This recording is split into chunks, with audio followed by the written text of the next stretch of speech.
Hi, my name is Carrie and I'm 32 years old. A couple of years ago, I went through a divorce. It was a tough experience, but now I feel like I'm in a place where I can talk about it, so here I am. I've always felt like I lived an average life. I wasn't particularly great at anything. I did okay in school, and I was decent at most things I tried, but I never excelled at any of them. You could say I was a jack of all trades, master of none. My looks were pretty average too. I wasn't unattractive, but I wasn't the type to turn heads when I walked into a room. Growing up, I was comfortable with how I looked. I wasn't self-conscious because I'd had a few really handsome boyfriends in high school and college, so my appearance never really bothered me. That all changed when I got into a toxic relationship during my last year of college. At first, my boyfriend seemed nice. I knew he wasn't the one, but I enjoyed his company, so I kept seeing him. As my feelings for him grew, I started ignoring his bad behavior. I was so blinded by love that I didn't realize how much he was hurting my self-esteem. By the time the relationship ended, my confidence was completely shattered. I couldn't even look at myself in the mirror without feeling ugly and breaking down in tears. It took me 5 years after college and leaving that boyfriend to start dating again. The person I began seeing was my now ex-husband, Nick. We met at a bar when I was out celebrating a friend's birthday. I wasn't drinking that night because I didn't like how overly confident I got when I was drunk, and I didn't want to embarrass myself. Nick was the one who approached me. "Hey, how's it going?" he asked. "Oh, hello, I'm good, thank you. How about you?" "I'm just enjoying the vibe here. Mind if I join you? Why are you sitting alone?" I needed a break from all the dancing. We're celebrating a friend's birthday. It looks like they're having a blast. They really are. They're all single, by the way, if you're interested. Why go to them when I'm already talking to the most beautiful girl in the world? You must need glasses if you're talking about me. My eyesight's fine. I could have talked to them, but I chose you. Oh. How about this? Give me your number, and tomorrow when we're sober, we'll grab coffee. I like that idea. We exchanged phone numbers and continued chatting until Nick had to leave for work the next day. I felt a warm rush of happiness. No one had ever approached me like that before. In all my past relationships, I was always the one who started the conversation. Nick slowly began to help me overcome my insecurities. The next day we went for coffee, just as Nick had promised. He made me feel like the most beautiful woman in the world. The first thing he said to me wasn't even a hi or how are you. He looked at me in awe and said, "Wow, you're beautiful." I didn't think I could blush, but Nick made my cheeks turn red so often that it looked like I was wearing blush on purpose. We started meeting regularly after that, and soon we were dating. I felt so loved and appreciated. Whenever I was with Nick, everything seemed perfect. After dating for a year, we moved in together, and after 2 years, Nick proposed to me at the coffee shop where we had our first date. I was so happy that I said yes through tears. Our wedding was a small, intimate event with only our closest friends and family. For me, our relationship felt like a dream come true. Over those 2 years, Nick helped rebuild my confidence. He told me I was the prettiest girl in the world so many times that I started to believe it. He made me fall in love with myself again. That's why what happened later was so shocking and heartbreaking for me. During the first 2 years of our marriage, we focused on our careers. I worked at an accounting firm and earned a good salary, nothing extraordinary, but enough to support myself. Nick, on the other hand, worked for a big company and earned 1.5 times what I did. He was always striving for more promotions, and I admired that about him. We both agreed to work hard because we wanted to start a family soon. We stuck to our plan, worked hard, and saved up a good amount of money. When we started trying for a baby, I got pregnant within 2 months. Nick and I were overjoyed. I felt like I was living my dream life. I had my dream job, lived in my dream house, was married to my dream man, and was about to have my dream baby. It felt like I had everything I ever wanted. Of course, I was nervous about becoming a parent for the first time. One night, after a tough day at work, Nick and I lay in bed and talked about our fears. "You know, babe, sometimes I get scared thinking about being a mom," I admitted. "It's just overwhelming to imagine being responsible for another life." "I feel the same way," Nick said. "The thought of accidentally hurting our child terrifies me. One small mistake could mess them up for life." Definitely, I agreed. But kids are resilient. They're not as delicate as we think, and being scared of messing up just shows that we'll be careful and make things right when we do make mistakes. You're right, Nick said. When I think back, my father was absent a lot. It left a void that nothing could fill. I don't want that for our child. You won't, I assured him. I'll be right there with you through everything. We'll learn and grow together, and I'll hold you accountable, just as I expect you to hold me. I promise to always be there with you, my love. How did I get so lucky with you? Nick asked. The feeling is mutual, babe, I replied. We're in this together no matter what. We'll be the best parents we can be. Even though I was terrified, knowing that Nick would be by my side comforted me greatly. I was certain that no matter what challenges came our way, he would be there for me. But I was so wrong. A couple of months after that conversation, I gave birth to a beautiful baby boy, and we named him Joe. The first few weeks with Joe were incredibly hard. He was a fussy baby who never slept at night. Nick and I took turns staying awake, and the lack of sleep started to wear us both down. We became cranky and irritable. To make matters worse, I was diagnosed with postpartum depression, PPD, so I struggled every day. I could barely get out of bed. Nick had to take care of most things: baby Joe, the household chores, and the cooking. I did what I could, but my mind felt like it was in a fog all the time. The only thing that seemed to help was lying in bed and crying. I tried to care for Joe when Nick was at work, but as soon as he got home, I would gladly hand Joe over to him. My PPD made it impossible for me to keep my job, so I had to resign and focus on coping with my illness. One day, after a tough day at work, Nick came home and lashed out at me. I couldn't get Joe to stop crying, and he said, "Why can't you do better as a mother? All you do is sit around." "What are you talking about?" I replied. "I'm fine with quitting my job, but I'm supposed to take care of Joe. If you can't even manage that, what's the point? You know I have postpartum depression," I cried. "How long will you use that as an excuse?" he snapped. "Do you think I'd lie about something this serious?" I asked. "Look at me. Do I seem like I'm enjoying any of this? Every day is a struggle, and it physically hurts not being able to care for Joe. I wish I could do more, but I can't." "I had a tough day at work too," Nick said, his tone softening. "My boss is pushing hard, and I'm on the edge, balancing it all, work and Joe. It's overwhelming." "I get it, babe," I said, trying to calm things down. "It's not easy. I'll try harder, do more, so you don't have to carry it all." No, I'll manage," Nick replied.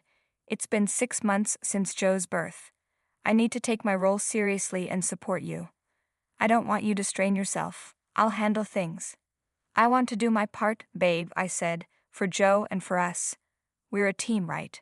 "Yeah, we are," Nick agreed. "We'll figure it out together." Even though I was terrified, knowing that Nick would be by my side comforted me greatly. I was certain that no matter what challenges came our way, he would be there for me, but I was so wrong. I started pushing myself to fight through the fog in my mind. I took care of everything around the house while looking after Joe. The only thing that comforted me was food, which is why I gained about 30 pounds. I didn't have the time or energy to work off all the food I was eating. I began to notice that Nick was spending less and less time at home. He still did his share of the responsibilities, but he was always working late. When he came home, he was too exhausted to talk to me or spend time with me. It hurt a lot because I was already struggling, and the one person who was supposed to be my support wasn't there for me. Every time I asked Nick why he was away so much, he said he was working towards a promotion for us. I just wanted one night with him, but he never seemed to want that. Even on weekends, he would lock himself in his office and work. Over time, I stopped asking and got used to his absence. One day, Nick surprised me by asking me to go with him to a work dinner. I was so excited that he was finally taking me out, so I went shopping and bought a nice dress. I got dressed up, dropped Joe off at my mom's place for the night, and expected a compliment from Nick, but Nick didn't say anything. I let it go, hoping the event would lift his spirits. At the dinner, I met a lot of Nick's colleagues, including his boss, Amelia. She wore a tight red gown that highlighted her figure and looked gorgeous.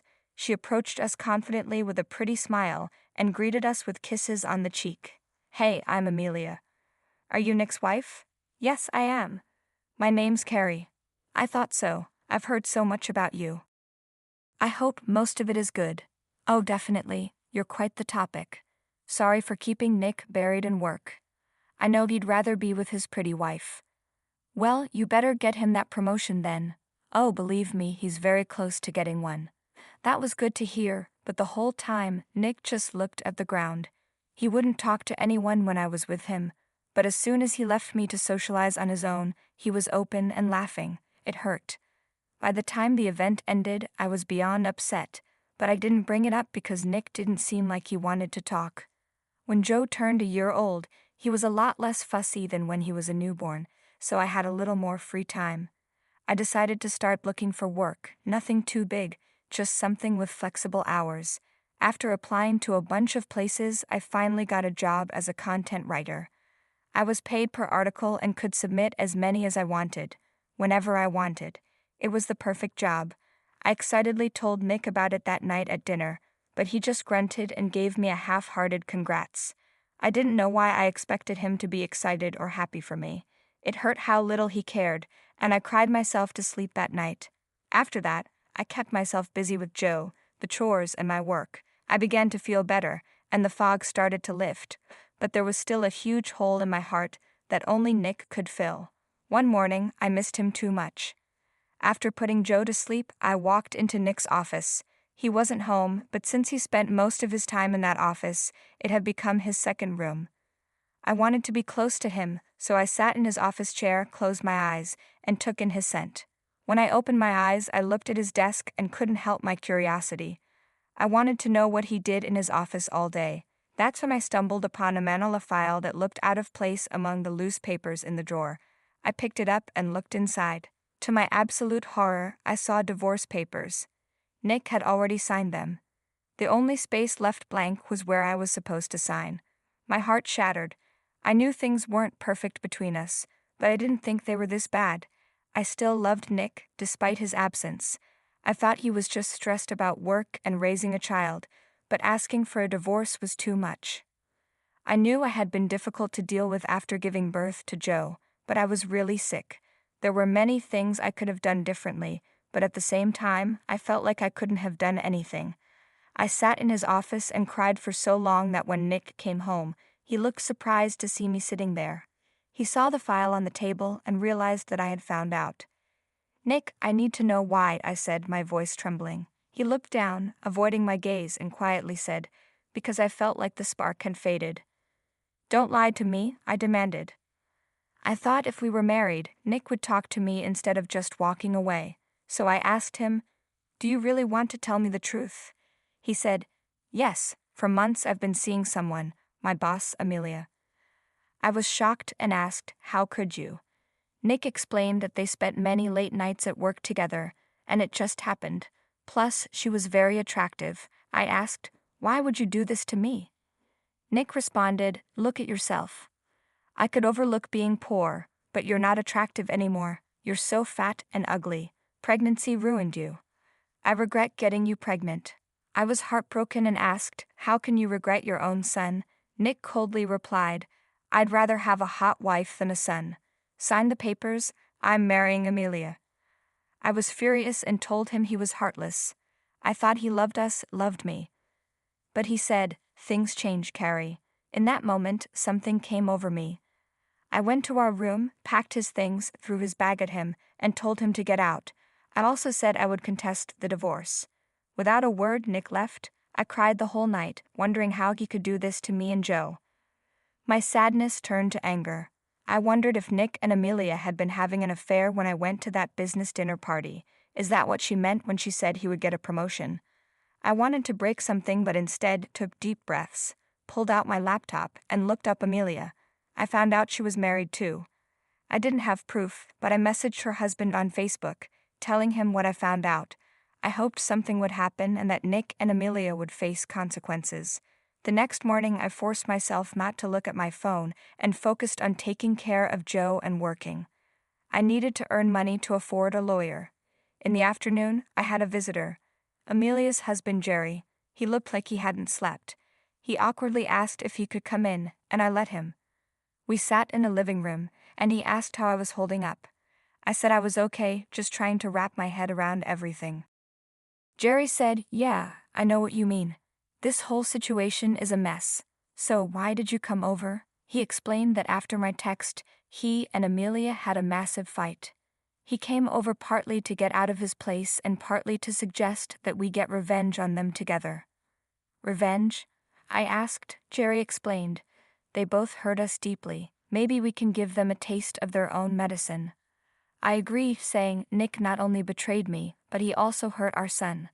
I'm with you on that. They need to understand the pain they caused. So we started planning. Jerry knew people in high positions at Amelia and Nick's company. He was the one who recommended Amelia for the job in the first place. Meanwhile, we tried to collect evidence of the affair. Jerry had access to all of Amelia's messages because her phone was synced with their iPad. He also helped me get a great lawyer. The next few weeks were hectic. We went to court for the divorce. Thanks to my lawyer, who presented a strong case of neglect, I had the judge's favor. During the trial, Jerry and I moved to the next phase of our plan.